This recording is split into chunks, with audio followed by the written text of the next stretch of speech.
Assalamualaikum warahmatullahi wabarakatuh. Saya Ade Faisal Farid, calon guru penggerak angkatan 8 Kabupaten Tangerang dari SMP Negeri 4 Selatan. Salam guru penggerak. Pada hari ini saya akan melakukan diskusi atau sedikit wawancara dengan Bapak Kepala Sekolah saya. Beliau adalah Bapak Sugeng Asmoko Sugeng Sains. Beliau merupakan Kepala Sekolah SMP 4 Selatan. Selamat pagi Pak. Pada hari ini mohon maaf mengganggu waktunya Pak. Saya ingin berdiskusi Pak tentang bagaimana Bapak ini kan sebagai kepala sekolah Pak ya, dalam mengambil keputusan tentu banyak pertimbangan-pertimbangan yang dilakukan dalam memutuskan suatu keputusan itu Pak. Nah, di sini saya sedikit akan menanya Pak tentang bagaimana Bapak dalam pengambilan keputusan Pak. Nah, selama ini bagaimana Bapak dapat mengidentifikasi kasus-kasus yang merupakan dilema etika atau bukan moral Pak? Baik, terima kasih. Kami baca terkait dengan keputusan yang harus diambil terkait dengan memang ada menentukan sebuah pemikiran dan resmi yang karena gini, karena ini terkait dengan kita terkait dengan rasa keadilan ya dulu. Kemudian apakah karena bicara etika ya, bicara kita kalau kita bicara etika bicara perilaku dan sehingga dalam nah salah satunya sebenarnya adalah bagaimana kita mendapatkan atau mencari sebuah solusi menggali dari apa yang ada di dalam, kalau kita kan instansi ya. Sekolah kita gali dulu ya, persoalannya itu dari berbagai macam sumber. Kemudian yang kedua adalah bagaimana kita harus berkolaborasi dengan stakeholder yang ada, terutama mungkin para wakansek, untuk mengambil sebuah keputusan tadi, sehingga nanti keputusan itu yang sifatnya adalah kolektif kolegial, artinya keputusan yang diambil atas masukan dari berbagai. Jadi sebelum mengambil keputusan berarti Bapak mengidentifikasi dulu ya. Betul, masalahnya apa, kemudian mungkin bisa jadi memanggil yang bersangkutan atau harus. Jadi termasuk di dalamnya adalah orang-orang yang memang mungkin ada kedekatan dengan memang ini. Nah, kalau gini Pak, kalau selama ini nih bagaimana nih Bapak dalam menjalankan pengambilan keputusan sekolah Bapak nih, terutama untuk kasus di mana ada dua kepentingan yang sama benar atau sama-sama mengandung nilai kebaikan. Itu kan kalau menurut terkadang ada kepentingan dua kepentingan lah. Bagaimana Pak mengatasinya? Ini kalau kita bicara instansi, bicara sebuah lembaga maka ada akomodasi itu menjadi patokan kita dalam mengambil kebijakan. Tetapi dalam hal ini, kalau kita kemudian kalau bahasa gampangnya masaklek ya harus hitam putih sesuai dengan aturan. Sementara di lapangan mungkin nggak seperti itu. Iya. Ada kepentingan mungkin si individunya latar belakangnya seperti apa sudah kita bisa. Kemudian kepentingan ini lebih bersifat kepentingan pribadi atau kepentingan umum ya, atau bagaimana hanya satu individu atau kelompok. Dalam hal ini saya lebih cenderung bagaimana keputusan yang saya ambil pada memikirkan pada bersamaan atau memikirkan yang lebih umum, karena akan menyangkut dari semua hal. Walaupun terkadang menyakitkan betul Pak. Ya kadang-kadang kan gini ya, jujur itu menyakitkan ya. Tetapi itu harus kita terima ya. Atau kesalahan itu harus kita terima supaya mendapatkan sebuah kebenaran gitu. Ini sebagai outputnya di depan. Kita bicarakan lebih ke depan ya. Pada masa yang akan datang. Mudah-mudahan dari kesalahan yang dia dapatkan atau yang dia tulis ini kemudian ada treatment, maka dia tidak akan bersalah. Oke. Kalau biasanya Pak, langkah-langkah atau prosedur seperti apa yang biasa Bapak lakukan dalam mengambil keputusan? Sebelum mengambil keputusan, itu kan Bapak ada langkah-langkahnya nih, apakah tadi yang kata bapak bilang mengambil yang Ya, pasti pasti. mengambil apa meminta pendapat Betul. dari PKS. Biasa begitu pak ya? Itu harus karena gini agar kita bisa mendapatkan sebuah informasi yang pasti. Kalau ada dua orang yang bermasalah maka satu pihak kita cari informasi, satu pihak juga cari informasi sehingga tidak komunikasi. Komunikasi. Termasuk sebenarnya orang lain yang tidak mampu memberikan data-data atau memberikan masukan supaya keputusan yang diambil tadi bisa sesuai dengan pertama tidak terlalu melanggar atau tidak melanggar aturan dan yang kedua juga ada tidak berpihak pada satu orang jadi rasa keadilan. Kemudian Pak, ini ada kemudian hal-hal apa saja Pak yang selama ini Bapak mungkin anggap efektif dalam pengambilan keputusan pada kasus-kasus kriminalitas Pak? Apa ya? Jadi hal ini ya harus memikirkan dari bagaimana sebuah masalah itu ya, pasti ada solusi. Iya. Persoalan itu pasti bahkan persoalan itu akan menjadi sebuah pembelajaran yang paling penting sehingga jangan merasa bagaimana kalau setiap manusia pasti ada tapi setiap ada masalah pasti ada solusi itu menjadi bukan menjadi akhir dari segalanya tapi akan menjadi sebuah pembelajaran dari kita untuk bisa. Nah Pak, kalau dalam mengambil keputusan tentu kan pasti sedikit kadang-kadang ada tantangan gitu, Pasti. Nah itu biasanya ke apa nih tantangan yang bisa diambil atau keputusan pada kasus etika gitu Pak? Nah, Enggak efektif dalam pengambilan keputusan pada kasus-kasus etika Pak? Apa ya? Jadi hal-hal ini ya harus memikirkan gini, memikirkan dari bagaimana sebuah masalah itu ya pasti ada solusi. Iya.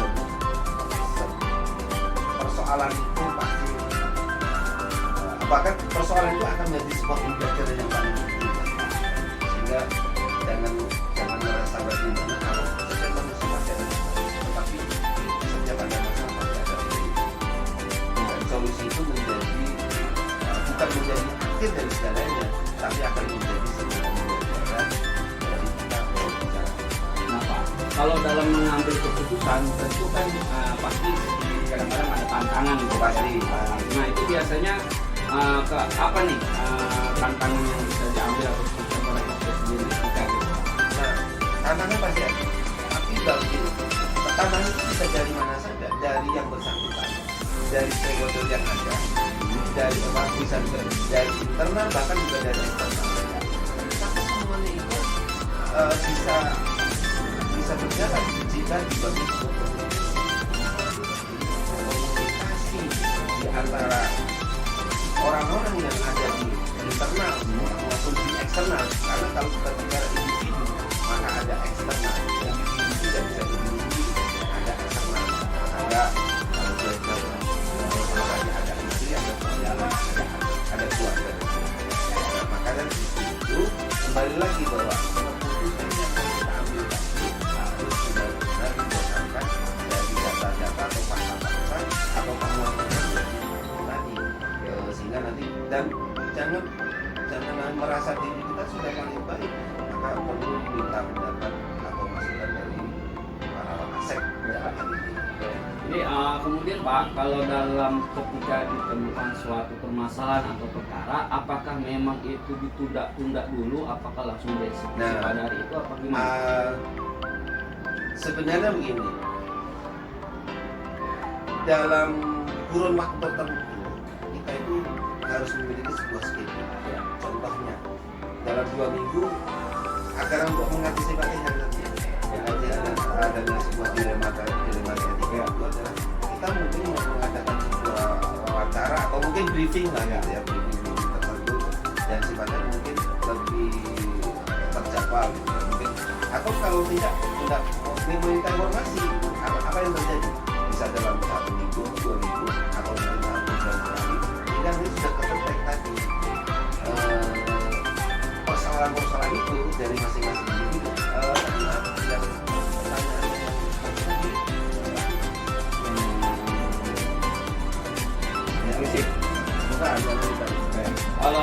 dalam pengambil keputusan Pak ya. Jadi tentu dalam pengambil keputusan tentu mungkin Bapak sendiri punya ada beberapa faktor yang mendukung atau yang mempermudah dalam mengambil keputusan itu Pak. Apakah ada gitu seseorang atau Ya, pasti. faktor luar begini? Kita ini adalah sebuah lembaga yang namanya apapun yang menjadi keputusan di dalam rangka menyelesaikan sebuah masalah atau dalam ada dilema maka kita juga harus berkonsultasi ya terutama di masjid itu bisa langsung kepada hadis atau melalui pak atau kasih ini kan kalau terkait itu dengan hadis yang kita jadi semuanya kita kalaupun kemudian tidak umpamanya kita sulit memutuskan sesuatu maka konsultasi dulu tapi jika itu langsung tidak diputuskan maka kita juga wajib melaporkan apa yang terjadi. Nah, dalam pengambilan keputusan tentu kan tidak semuanya menerima Pak ya. Ada aja kan rekan atau ini yang tidak menerima keputusan itu. Nah, tanggapan Bapak atau langkah Bapak ini gimana Pak ketika memang ada kelompok tertentu atau seseorang yang tidak menerima keputusan Bapak, langkah apa yang Bapak lakukan? Tadi bangun sebuah komunikasi. Jadi kalau kita bicara seorang contohnya nih, seorang hakim membuat keputusan itu seadil-adilnya. Maka dalam arti kata bahwa seorang kepala sekolah dalam membuat itu pasti bicara sudah memperhitung atau memperhatikan sehingga tadi untuk kata adil. Adil itu tidak harus sama. Adil itu tidak mesti sama rata. Adil itu adalah bentuk posisi. Nah, dalam rangka ini hal yang wajar kalau kita tidak mengatakan itu membangun sebuah komunikasi yang baik. Apalagi ada satu tujuan dari sebuah satuan itu tujuannya kan cuma satu sesuai dengan visi dan misi sekolah kan. Maka dari situlah sehingga nanti muncul sebuah kesadaran. Nah, kalau kita lihat kan ada 4 paradigma ya Pak. Di sini ada individu lawan kelompok, kemudian ada rasa keadilan, rasa kasihan, atau kebenaran lawan kesetiaan, atau jangka pendek lawan jangka panjang. Nah, biasanya Pak, yang secara umum Bapak dalam pengambilan keputusan itu dari 4 ini, apakah salah satu apakah dikolaborasikan? Ya, kalau tetap ya kalau kita bicara kelompok tetap harus dilihat. Kalau kita bicara keadilan tetap juga harus dipikirkan Kasihan. kasihan ya. Atau kalau kita dalam mengambil sebuah keputusan harus melibatkan partai. Jadi tidak satu-satu. Jadi kolaborasi ya. sehingga tergantung dari permasalahan apa. Jadi tergantung dalam permasalahan itu. Makanya kita tidak bisa menggunakan satu prinsip aja. Prinsip itu bisa tergantung dari persoalannya. Tergantung dalam persoalan. Kalau misalnya etika ya kita bicara belas kasihan terus ada. Tapi rasa keadilan juga harus diterapkan dalam itu. Oke Pak. Oke Pak, terima kasih Pak atas waktunya.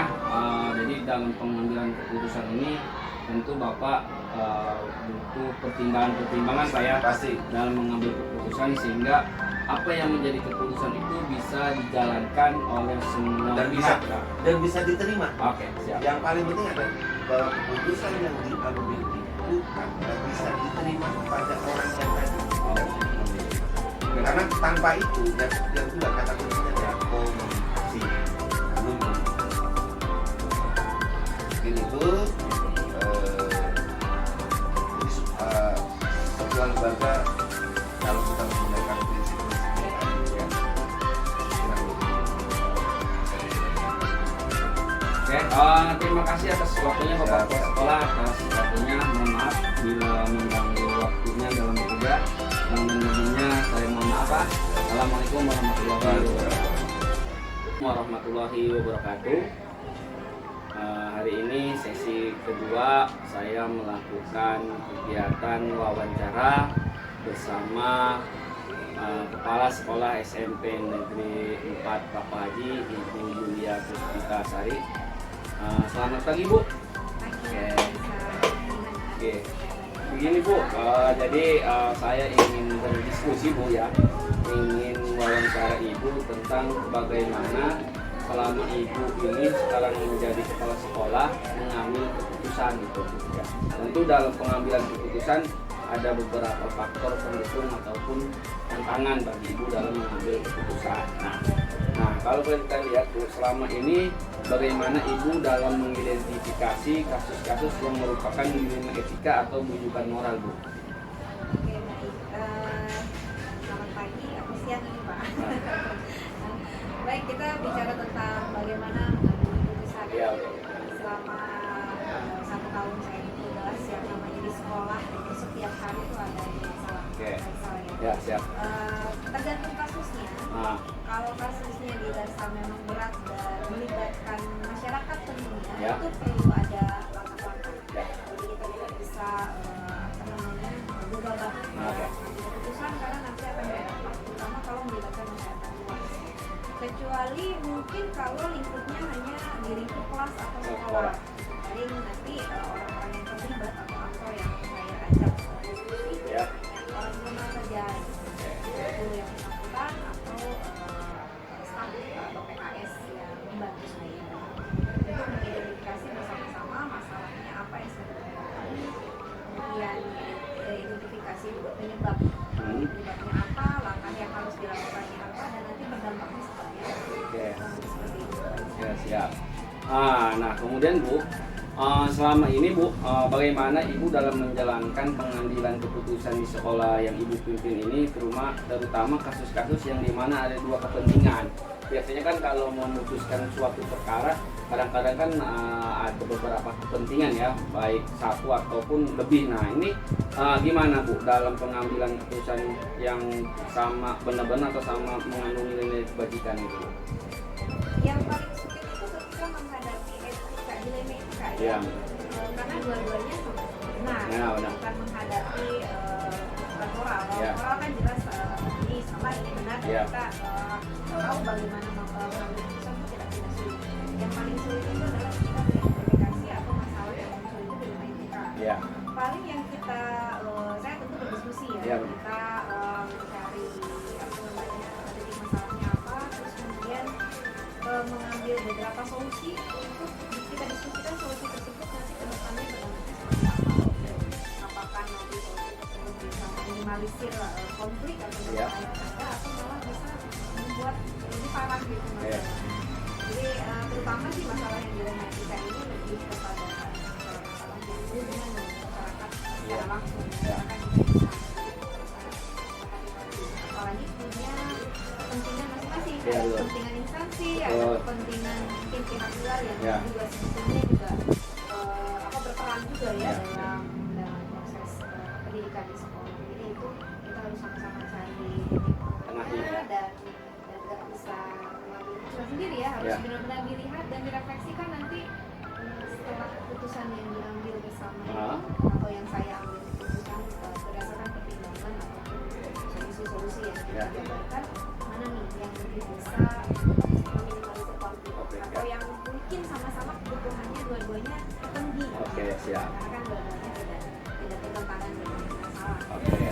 Apakah ada Bu langkah-langkah atau prosedur Ibu dalam mengambil keputusan Bu? Ketika Ibu nih dituntut mengambil keputusan, apakah Ibu mengikuti alur prosedur dulu? Apakah dengan mungkin meminta keterangan yang bersangkutan, yang bermasalah lah intinya, Ibu panggil atau berinteraksi atau gimana Bu? Betul. Pak Faisal, ketika ada masalah yang Ya. terjadi, kita kan harus informasi. Betul. Ya. Ketika masalah itu muncul, memang sebaiknya sekolah punya SOP. Ya, betul. Ada prosedurnya. Tapi yang berjalan selama ini ya saya hanya dilakukan sekolah. Kemudian yang saya ambil adalah yang pertama siapa aja yang terlibat. Oke. Dan yang bisa membantu saya untuk mendiskusikan masalah itu. Jadi tidak saya putuskan ABCD, saya kumpulkan dulu. Ketika mungkin pihak-pihak yang bermasalahnya itu mungkin nggak dipertemukan, Ya. kalau tidak mungkin berarti kita masing-masing menghadapinya. Jadi itu pasti saya lakukan, ada langkah-langkah yang seperti itu, jadi tidak pasti tidak mengalami dan tidak langsung begitu saja. Dan kita juga nanti sama-sama nih dari tim saya itu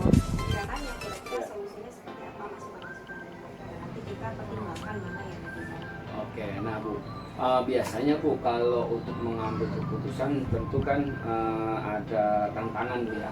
Pasti ketika ibu mengambil suatu keputusan tentu pasti ada tantangan lah yang mungkin bisa berlawanan atau apa. Nah itu gimana Bu tanggapan ibu dalam kasus pilihan etika ini? Ya tantangan itu pasti ya, Ya. karena apapun nanti yang kita putuskan akan ada pihak-pihak yang mungkin Ya. merasa dirugikan. Contoh hal itu ketika PDB ya, Ya. masalah kompleks itu biasanya semuanya ketika PDB. Ya. Karena aturan juga harus kita pegang, Betul. kemudian kebutuhan yang kepentingan masyarakat juga harus kita utamakan, Iya, betul. dan pihak-pihak tertentu juga harus kita pertimbangkan. Betul, betul. Nah, jadi tantangannya ya di situ. Ketika kita mengambil keputusan, pasti ada pihak-pihak juga yang atau ada yang sedikit kita harus mengorbankan moral, ada sedikit mungkin yang harus dikorbankan etika, ada sedikit yang harus dikorbankan masalah peraturannya. Oke. Tapi jangan sampai ketiga aspek itu terlalu mendominasi.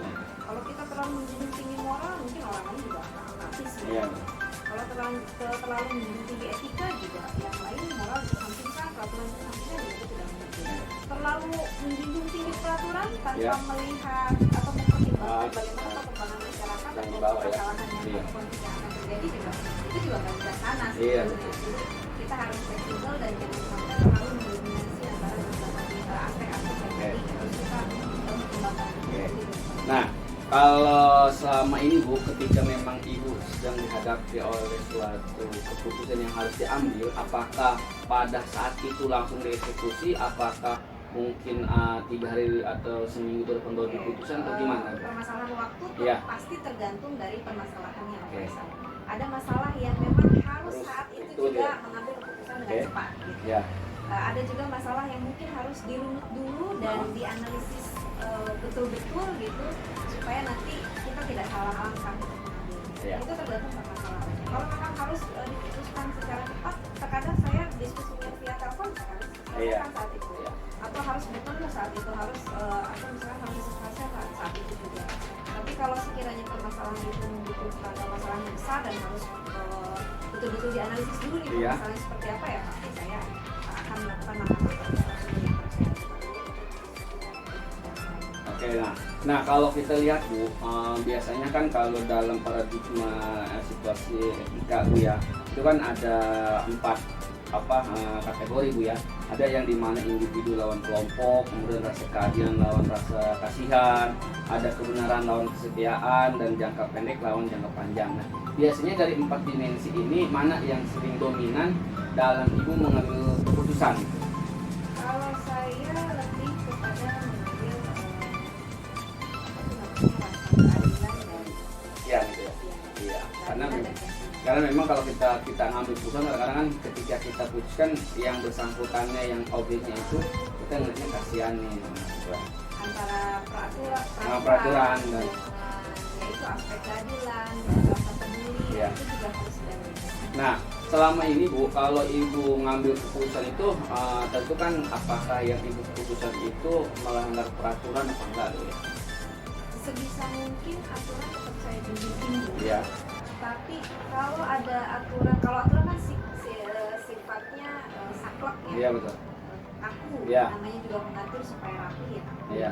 Tapi juga kita yang harus fleksibel adalah bagaimana cara pendekatan untuk bisa mensosialisasikan atau mengimplementasikan peraturan itu. Iya. Jadi yang harus fleksibel bukan aturannya, aturan nggak bisa fleksibel. Iya. Berarti nggak kuat dong kalau Iya. aturan itu. Tapi bagaimana kita mengimplementasikan si peraturan tersebut dengan kebutuhan yang kita hadapi di lapangan, itu yang cara kita yang harus Oke. fleksibel. Nah, kalau selama ini Bu, kalau menurut pendapat Ibu, ketika Ibu ada permasalahan ya, tentu kan terkadang itu ada beberapa media yang expose. Nah, ketika apakah setuju nggak dengan Ibu mengambil keputusan terus ternyata ada yang expose ke media sosial atau sehingga orang-orang bisa tahu gitu, Ibu merasa resah apa gimana Yang gitu? diekspos ini apa? Ya, keputusannya, masalahnya. Masalahnya, Ya. kadang-kadang itu pasti Ya. lihat itu ya media.